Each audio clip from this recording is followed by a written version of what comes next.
Bonjour, une nouvelle vidéo pour un nouveau chapitre. Nous sommes toujours dans la quatrième partie du cours consacrée à l'anthropologie, qu'est-ce qui fait de nous des humains. Et là, nous abordons le chapitre 2 qui s'appelle « Pourquoi croyons-nous » Pourquoi croyons-nous? On va s'intéresser plus particulièrement à la religion et à ses rapports souvent difficiles avec la raison, avec les penseurs, avec les philosophes.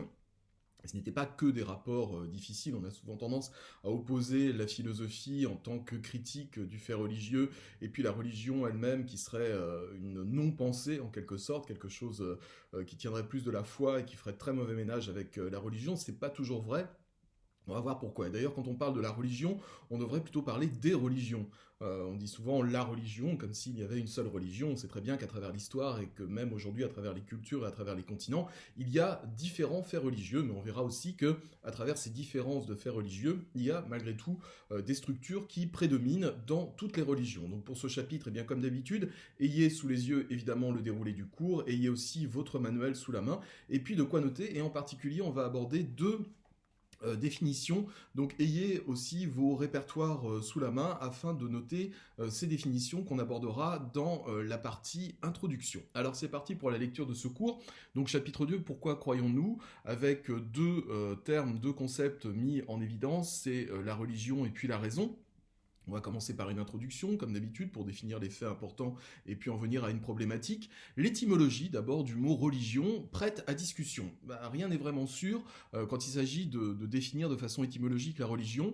Pour certains, le mot vient du latin religare, qui signifie relier. La religion viendrait donc d'un besoin des hommes de se rallier aux mêmes croyances, aux mêmes rituels, pour ne pas s'opposer ou faire la guerre, mais aussi de se rallier au divin, à Dieu. Pour d'autres, le mot vient du latin religere, qui signifie relire. Il est vrai que la plupart des religions s'appuient sur une relecture d'écrits sacrés qu'on considère souvent comme la parole révélée de Dieu lui-même. C'est vrai dans toutes les grandes religions monothéistes aujourd'hui, judaïsme, christianisme, islam, c'est vrai aussi dans le bouddhisme par exemple, bref dans toutes ces grandes religions, mais on se rend compte aussi que dans des très anciennes religions, comme les religions hindoues notamment, on trouve des textes qui sont à la base, à l'origine de ces religions. Donc cette origine textuelle, cette origine révélée à travers des écrits, peut nous guider sur le fait que religion peut venir aussi du terme religere. D'ailleurs, quand vous allez soit à l'église, à la synagogue ou à la mosquée pour des offices religieux, vous vous rendez compte que tout est basé sur des lectures de paroles, de saints, de prophètes, etc. Et puis, il y a aussi cette dimension du fait de relier. Et d'ailleurs, sur le fait de relier les hommes entre eux et les rendre sans doute plus moraux, je vous invite à lire dans votre manuel un texte qui se trouve à la page 212. Page 212, vous avez un texte d'un philosophe de l'Antiquité qui s'appelait Sextus Empiricus. Et Sextus Empiricus nous propose une sorte de mythologie pour l'apparition de la religion dans les sociétés, à travers la parole d'un certain Critias. En gros, ce que nous dit Sextus Empiricus, alors évidemment, je vous invite à lire le texte, vous faites pause, vous lisez le texte, et puis vous revenez après. Dans ce texte, finalement, Sextus Empiricus montre une origine très empirique, justement, de l'apparition de la religion, c'est-à-dire qu'il s'agit, à l'époque il y a très longtemps, évidemment, d'en finir avec les crimes, d'en finir avec les mauvaises pensées que les gens peuvent avoir les uns avec les autres. Et pour ça, Critias, l'athée, nous dit que les prêtres ont à l'époque inventé une sorte de dieu ou des dieux qui sont omniscients, qui connaissent absolument tout et qui connaissent surtout le contenu de nos pensées. Aujourd'hui, quand vous priez, pour ceux d'entre vous et celles d'entre vous qui sont religieux, religieuses, vous vous rendez compte que la prière c'est quelque chose de silencieux, c'est-à-dire que Dieu voit en votre âme. Et c'est le début, la fondation pour Sextus Empiricus de ces religions, dans la mesure où, imaginer un Dieu qui va voir dans nos âmes, qui sait tout et qui est éminemment moral, va nous pousser à avoir des pensées aussi morales que les siennes. Donc c'est de là, selon cette mythologie, que viendrait l'apparition des religions selon Sextus Empiricus. Relier les gens entre eux, ne plus créer d'opposition entre eux, les mettre sous le joug de mêmes rituels religieux et surtout empêcher qu'il y ait des pensées immorales en nous. C'est un peu la base des religions, devenir morale grâce à cette instance divine qui serait au-dessus de nous, c'est-à-dire transcendante. Mais ce ne sont pas les seuls caractères principaux de la religion. On définit cette dernière comme un ensemble de croyances et de rites collectifs orientés vers un monde supérieur et divin. La définition, je suis allé la chercher dans le dictionnaire Lalande, qui est un dictionnaire philosophique, qui est, je crois, d'ailleurs au CDI. D'ailleurs, on date l'apparition des premières religions vers 100 000 ans avant Jésus-Christ. Évidemment, c'est à peu près, hein, c'est pas juste en 100 000 avant Jésus-Christ que les gens ont commencé à devenir religieux, au moment où les hommes préhistoriques ont commencé à enterrer les morts selon des rites spéciaux, en mettant par exemple dans leur tombe des objets pour les accompagner dans l'au-delà. Et oui, si on place les objets, les attributs d'un chef ou d'un guerrier dans sa tombe, c'est bien qu'il y a l'espoir d'une vie dans l'au-delà où il aura à se servir de ces mêmes attributs. La religion, est souvent liée à une idée de justice dans la vie après la mort. Qu'allons-nous devenir après la mort? Les injustices du monde des hommes seront-elles réparées dans une vie surnaturelle? Ça, vous allez retrouver cette idée dans toutes les religions, surtout, je vous en parlais tout à l'heure, dans le bouddhisme, où dans le bouddhisme, on a carrément une histoire de karma, c'est-à-dire que le bouddhisme se fonde sur une croyance en des réincarnations successives. Si vous avez été moral, si vous avez été gentil dans cette vie-là, eh bien, vous allez pouvoir accéder à une vie meilleure suite à ce passage surnaturel dans l'autre monde. Ça rejoint complètement cette idée-là. La religion s'appuie principalement dans toutes ses formes, et c'est vrai qu'il y a beaucoup de formes de religion à travers le monde et à travers l'histoire, sur la distinction entre le sacré et le profane. Il y a notre vie quotidienne, notre travail, nos soucis, tout ce qui constitue la vie matérielle. C'est le profane, donc retenez ce terme. Et de l'autre côté, il y a le sacré, notre vie spirituelle, nos espérances en un monde meilleur et supérieur, le mystère de la mort et des dieux, c'est le côté sacré de la vie. Dans nos civilisations, le passage du sacré au profane, de la vie matérielle à la vie spirituelle, est matérialisé par la présence des temples, des sanctuaires, églises, mosquées, synagogues et bien d'autres, où officient des gardiens du monde spirituel, les prêtres, curés, imams, rabbins, qui dirigent les prières et étudient les textes sacrés. Donc pour en savoir plus sur cette différence entre le monde sacré et le monde profane, je vous invite à lire un texte de Roger Caillois, ou Kelwa, j'ai jamais su si c'était Kaiwa ou Kelwa. Dans votre manuel, c'est à la page, cette fois, 202. Page 202, voilà, Roger Caillois, qui nous parle de cette opposition, du moins de cette délimitation très franche entre le monde sacré et le monde profane. Aujourd'hui, c'est vrai que les églises, par exemple, sont beaucoup moins fréquentées par les fidèles, mais quand vous faites un petit peu du tourisme, par exemple, si vous allez dans une ville où il y a une belle cathédrale, vous allez forcément visiter cette cathédrale, et il y a un certain nombre de rituels qui sont à respecter. Vous pouvez pas courir partout, vous pouvez pas pousser des grands cris, vous pouvez pas manger votre sandwich dans la cathédrale.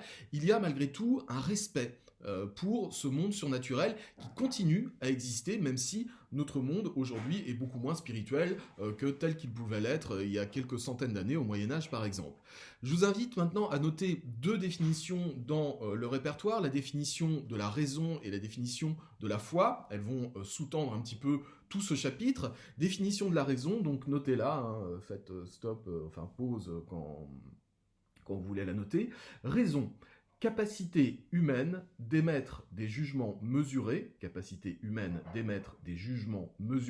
aussi bien intellectuels que moraux, fondés sur des observations de preuves concrètes et irréfutables. Je répète, raison, capacité humaine d'émettre des jugements mesurés, aussi bien intellectuels que moraux, fondés sur des observations de preuves concrètes et irréfutable. Ça, c'est pour la partie raison.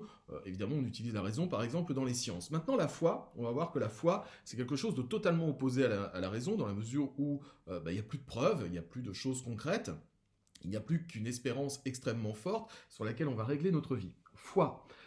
Donc F-O-I, hein, mettez pas de E à la fin parce que je le vois parfois dans des copies et c'est très agaçant. Foi, forme de croyance totale et inconditionnelle qui implique un engagement total et une vie rigoureuse fondée sur des règles de vie. Forme de croyance totale et inconditionnelle. Inconditionnelle, ça veut dire il n'y a aucune condition, je m'adonne totalement à la foi et je ne remets jamais rien en question. Qui implique un engagement total et une vie rigoureuse fondée sur des règles de vie. Donc évidemment, foi et raison, quand on les voit comme ça, dans leur définition, Ça a l'air de s'opposer totalement. Du coup, on peut se poser la question, mais comment les philosophes ont-ils fait pour concilier ensemble ce qui est de l'ordre de la raison et ce qui est de l'ordre de la foi? On va le voir notamment dans ce chapitre. On considère en philosophie que la raison ne fait pas forcément bon ménage avec la religion. En effet, c'est souvent au nom de cette raison que sont opérées les critiques par rapport aux religions. Cette division vient de la division entre croire et savoir. Savoir, c'est s'appuyer sur des faits concrets et objectifs pour raisonner. Croire, c'est tenir pour vrai des faits subjectifs, des paroles non prouvées scientifiquement. Vous savez par exemple qu'aujourd'hui, il y a un certain nombre de philosophes ou de scientifiques qui s'opposent même à l'idée que Jésus-Christ ait pu exister. Vous avez notamment Michel Onfray, alors j'ai pas d'amitié particulière pour Michel Onfray, mais Michel Onfray a développé la thèse selon laquelle en fait Jésus-Christ n'a jamais existé. Il en veut pour preuve le fait que les tout premiers écrits concernant Jésus-Christ n'ont pas été écrits par les 4 évangiles, Matthieu, Luc, Jean, et j'en oublie toujours un, Matthieu, Marc, Luc, Jean, et que ces 4 évangélistes sont apparus à peu près 100 ans ou 120 ans après la mort de Jésus-Christ. Donc les premières personnes qui ont écrit sur la vie de Jésus-Christ ne l'ont pas connu vraiment. Et donc Michel Onfray regarde un petit peu la vie de Jésus et se rend compte qu'en fait c'est probablement ce Jésus-Christ un amalgame entre plusieurs personnes qui ont vécu à l'époque, des résistants à l'occupation romaine, des gens qui étaient plus ou moins religieux, des prophètes, des gens comme ça, et qu'on en a fait une sorte d'amalgame pour créer de toutes pièces le personnage de Jésus-Christ. Alors évidemment, on n'aura jamais le fin mot de l'histoire, et peut-être que Michel Onfray a totalement tort et que Jésus-Christ a bel et bien existé, mais ça veut bien dire que la discussion existe bel et bien, qu'il n'y a pas de preuve concrète, qu'on ne peut pas brandir une preuve en disant bah voilà, ça c'est la véritable preuve que Jésus a existé et qu'il est le Fils de Dieu. Non, on n'a que des indices qui sont liés à la foi. Si tu veux adhérer au catholicisme, tu as tout intérêt à croire, à avoir la foi en l'existence de Jésus-Christ et surtout en sa divinité. Donc voilà la grande différence entre croire et savoir, entre foi et raison. On peut ainsi se demander pourquoi croyons-nous ? Autrement dit, la croyance est-elle là pour répondre à nos sentiments ou bien est-elle une réponse à des interrogations rationnelles? À quoi est liée la croyance? Alors, je reviens aussi là-dessus, la croyance n'existe pas que dans la religion. Si je vous dis par exemple aujourd'hui, on est fin avril, est-ce que vous aurez votre bac? La seule réponse que vous pouvez me fournir c'est « je crois ». Je n'ai aucune certitude, il peut se passer n'importe quoi, je vous souhaite en tout cas évidemment d'avoir votre bac, mais ça se joue sur le « je crois ». Il y a énormément de croyances dans notre vie quotidienne. On ne remet jamais les choses en question, on ne demande jamais des preuves scientifiques pour tout. Pour tout, je suis vivant, je suis devant mon ordinateur, je suis en train de faire un cours de philosophie en distanciel, tout ça c'est des croyances finalement. Je pourrais très bien être dans mon lit en train de rêver et ne pas faire ça du tout. Donc souvent notre vie s'appuie sur des croyances, et même il y a un philosophe américain qui s'appelait William James et qui disait qu'en fait toute notre vie quotidienne est basée sur ce qu'on appelle la foi perceptive. La foi perceptive, c'est je perçois des choses à longueur de journée, mais je n'ai aucune preuve que ces choses sont exactes. Ça peut être des illusions, je peux être en train de rêver. Quand je regarde la télévision et que je regarde les informations, je fais confiance. Ça se passe probablement dans le monde, mais j'en ai pas la preuve absolue. Ça pourrait être très bien des reportages trafiqués, bidonnés, qui me montrent à peu près tout et n'importe quoi. Mais je suis, à longueur de journée, dans la croyance, dans cette forme de ce que William James appelle la foi perceptive. Donc vous voyez que la croyance dépasse le simple fait de la religion. Pour la foi, on est plus effectivement dans quelque chose qui est proprement religieux, et c'est ce qu'on va voir tout au long du développement de ce chapitre. C'est fini pour l'introduction de ce chapitre.